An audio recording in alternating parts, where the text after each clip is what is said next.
Assalamu Walaikum. In this video, I will show you how to make slide portrait in Google Slide.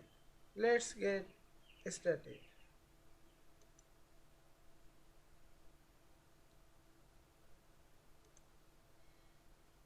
Create a new slide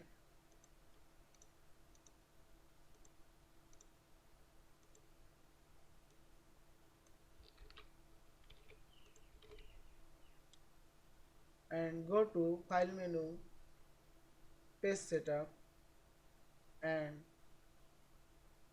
click the Page Size drop down menu and Custom and replace the page size, width and height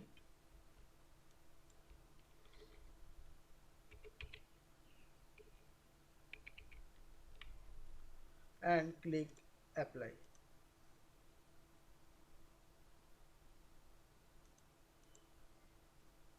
Check the slide, change it landscape to portrait.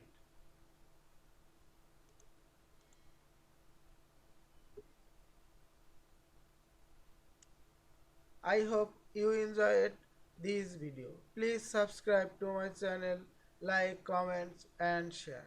Thanks for watching.